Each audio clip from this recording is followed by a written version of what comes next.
Did y'all get them? Good. Hey, these are really good for us, and eventually it'll evolve to being very, very good for y'all. So it really is a good indication of where we all are. In our growing up days of our stages of our faith, I remember when I was in seminary and started to take a lot of courses, actually TCU, and started taking a lot of courses in religion, and even more specifically the scriptures. It was very uncomfortable. I didn't know I was supposed to go to college to learn, right?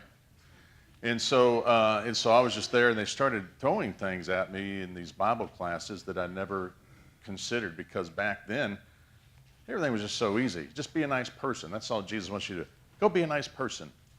And so you just kind of carry that with you, and then when you started to read the scriptures and started to see things, it really made you strip all the old stuff off and really dig deep and grow up. And that was extremely uncomfortable. I remember that extremely well. Even my first year in seminary, I'm thinking, what in the world am I doing here? And so it's kind of the way it is here in this place. We're really trying to make you feel uncomfortable with where you are in your faith so that you can dig deeper. Questions are a good way to figure things out for ourselves as to why we are here, why we do the very things that we do. Why are the things that we do important to us? How do they help us? How do we grow? How can we grow? And so that's what we're trying to do. And it's kind of sometimes a shock to a lot of people, think we didn't come here to learn. And so that's kind of what we're trying to do. And not just in this place. This is what we do, period. And we're going to do a much better job of that in the years to come as we move forward. Today we're kind of looking at a Gospel of Luke, and in the 4th chapter, another one of my favorite stories. For good reason. Jesus is just coming straight out of the waters of baptism and about to begin his ministry, but before he does that, he has to make things right and set the tone just right. He was around 30 years of age when the time came for him to begin his ministry. Think about that. 30 years of age when he began his ministry. That's a lot of learning, right? He just wasn't baptized at age 5 or 6 or 7 or 10 and just go out and do what he wanted to do. He learned and had to grow and develop and mature for 30 years. Think about that. This is God's son we're talking about, right? He had inside the line, you'd think, right, to what's going on here. But it still took him 30 years for the time for him to come to the point where he says, I am about to begin my ministry. And he had to determine to do things differently than what the church was doing. And here was the difference. He was going to allow himself to be moved, to be motivated, to be inspired, to be led strictly by the voice of God in his life. Even if it went against some traditions, even if it went against some rules, some laws, some customs. So when it came time to begin his ministry, there's not a better place for him to make his coming out statement than back to his home church. And so he goes back to the people who raised him. He goes back to the elders and the teachers who taught him. He goes back to little old ladies who pinched his cheek and rubbed his head for every inch that he grew in his life. He returned to his people who ran that little synagogue for generations. And so when Jesus entered the church doors, he was immediately given the seat of respect. And he was handed the scroll. This is the modern day scroll. And it was placed on Isaiah. And so there from this scroll, he would look at it, determine what it was he was going to preach and to teach. And this is where our story picks up. I need a prop. We'll put this over here. Don't tell Shannon. You know, back in the good old days, the preacher sat and the people stood. When we talk about keeping the traditions of the church, why isn't that one ever brought up? Just a question.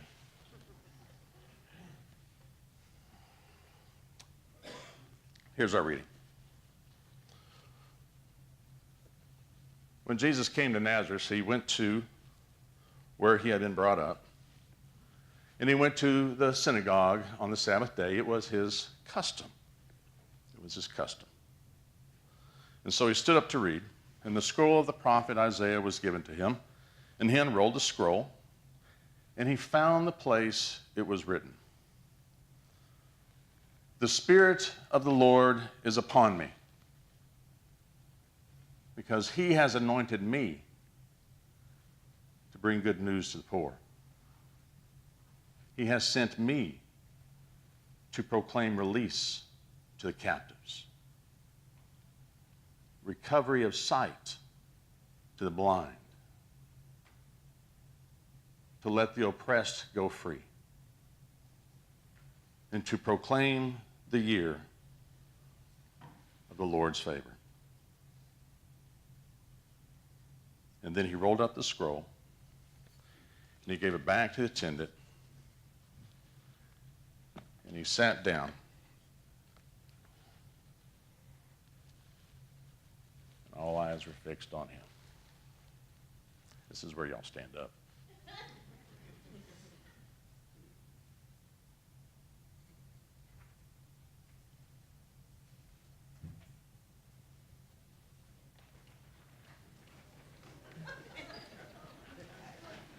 Good news, it's only an hour sermon.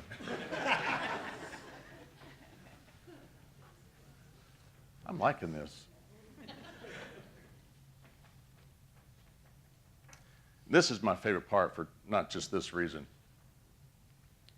but because this is kind of a Clint Eastwood moment. I love Clint Eastwood because he hardly said anything. But what he did, you heard it. And it was strong, and it had meaning.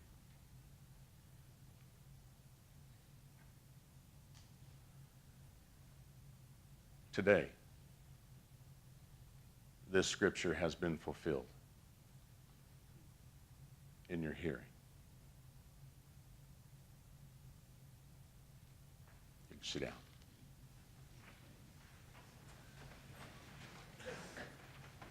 And all spoke well of Jesus, and they were amazed at his gracious words that came from his mouth. And they said, "Is this not Joseph's boy?" If these were preachers coming out of seminary today, he would have stopped right there for a simple reason that at this point Jesus was very cute, right? He was an instant success. They were so proud of his hometown prodigy. Little Joey's boy growing up turned into a preacher, and now he's come to do this stuff with us. Aren't we fortunate? Aren't we lucky? Isn't he sweet? Jesus wasn't about being sweet any more than Clint Eastwood was about being sweet. Jesus wasn't in that mood. And the reason he was in the mood because he had a role that he had to play. He had a purpose that he had to fulfill. And so he started a fire with the next words that we even cannot even put out even today.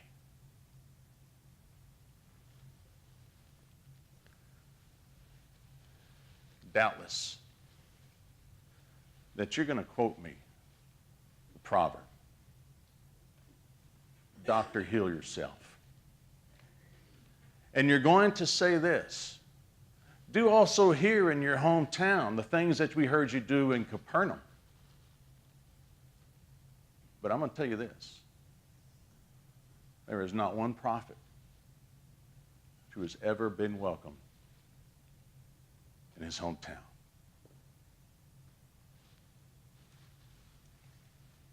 You can kind of see the faces of the people wondering what the world he's talking about.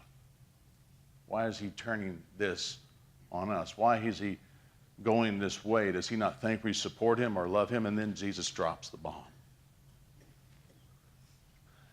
Here's the truth, people. There were a lot of widows in Israel in the time of the prophet Elijah.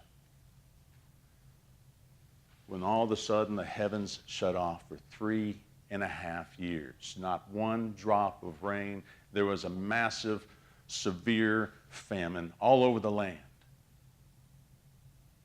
And Elijah was sent to only one person, a widow in Zarephath in Sidon. And there's also so many lepers in the land of Israel in the time of the prophet Elisha. And not one of them, except Naaman, of Syria of all places, was tended to.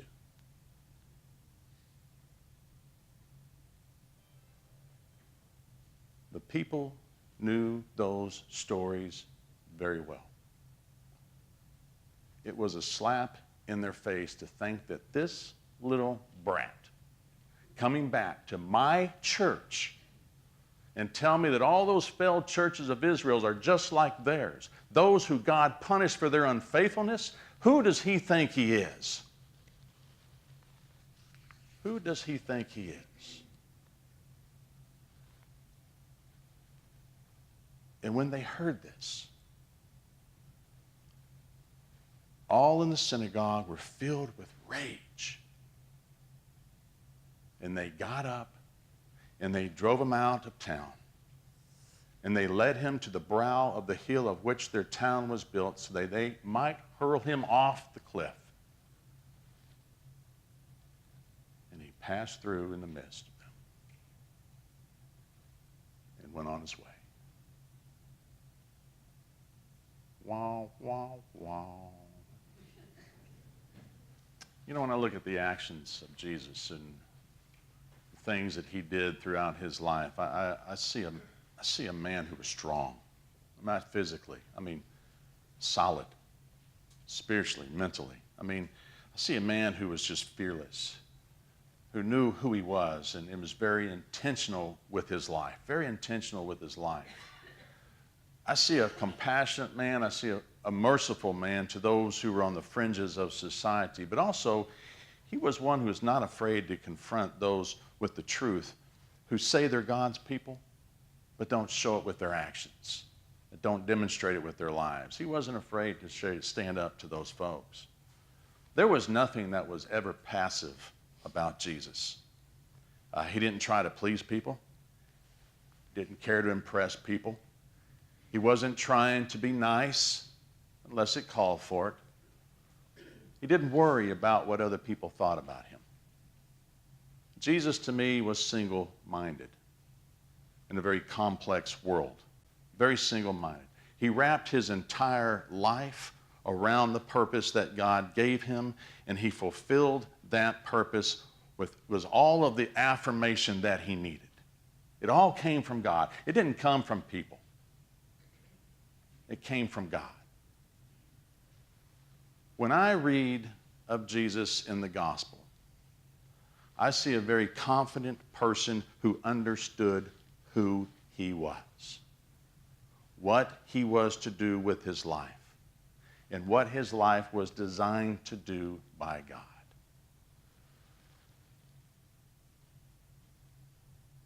Wouldn't that be great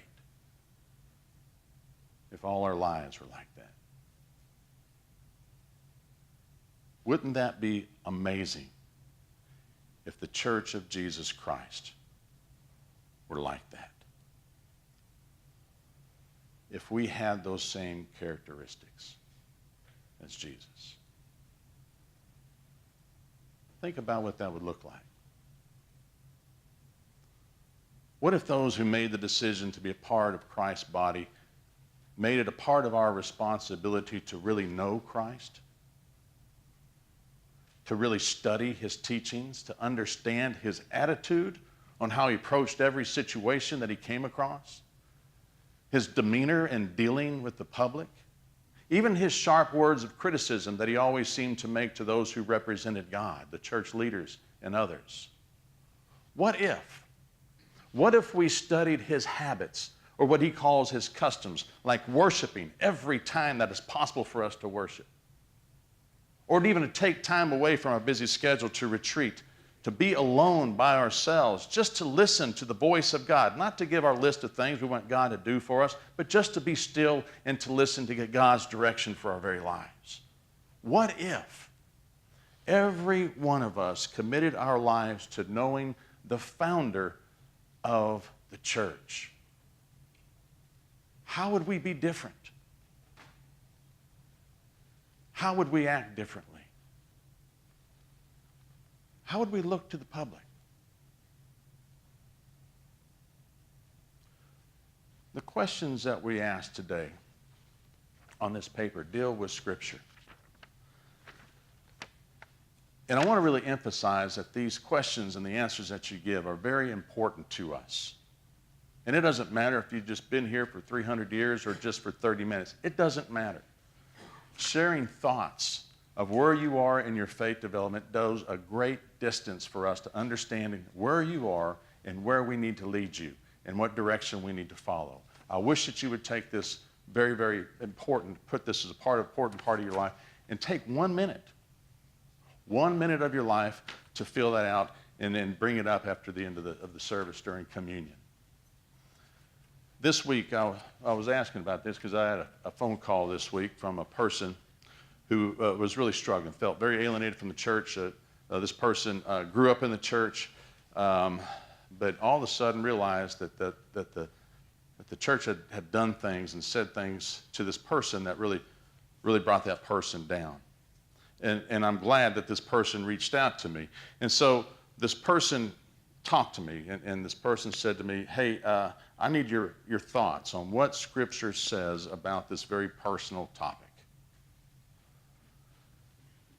And I thought to myself, oh boy, what a loaded question that is, you know. And I think that's a big part of our problem is understanding Scripture and what it means to certain things, you know. I think it's a huge problem because even the most studious students of the Bible, you go through seminary, you'll find people who even talk about how difficult Scripture is to understand, and they spend their life arguing with other people about it. And we all have seen and we all have experienced at some point how Scripture can be a weapon in the hands of the wrong people. And to me, this is why Jesus is so phenomenal, because Jesus' answers to people's questions were always centered on what? Action. Always centered on action. His answers centered on God's perfect love, followed by go and do likewise. And so I told this person that, you know, you can get to Scripture to say anything that you want to say on any topic in the world, period. It doesn't matter what it is.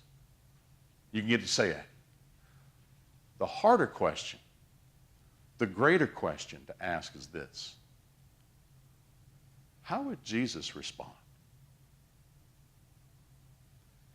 It always confused me because it always made sense, only to me it seems, that if we're going to call ourselves Christians, then maybe we need to know who this Christ person is. Does that make sense to you? Am I off the wall on this one? If we need to dig really, really deep into his teachings, but more importantly, look closer at his actions and trying to duplicate his actions, because Jesus' greatest statement of belief was this: love one another, followed by feed my sheep, regardless what the sheep look like, regardless of what they did or how they smelled, or if they were a member of the sheep pen, or what we might think about them, or what those sheep might believe. After all, they're not my sheep. They're not your sheep. They're God's sheep. And we are to feed God's sheep, so we need to figure out what's the best way to feed them. So for Christians to follow Jesus, we should place a premium on knowing and understanding Jesus and then duplicating his actions. That's all we need to do. We need to take his mission and his purpose and make it our mission and make it our purpose. And if the root of every decision that we make in the ministries of this church were all centered around Jesus' ministry, then what would it look like? What would the church do in order to bring good news to the poor, the poor in spirit, to bring release to those who are living in captivity of their own personal hell. That everything that we do is to help the blind see a healthier vision of God, and to help people experience the freedom from what oppresses them. And in doing so, proclaiming the Lord's favor. There's a great danger in not knowing Jesus and understanding his actions. And the danger is this, is that the church begins to slowly cease to become Jesus' church. And then we start to take possession of this church, and then we start to do with it what we want. And it slowly becomes my church, your church, our church, the minister's church, the members' church. And this ain't our church. It's not my church. It's not your church. This is Christ's church. And we are caretakers of Christ's mission in the world, whose purpose is this.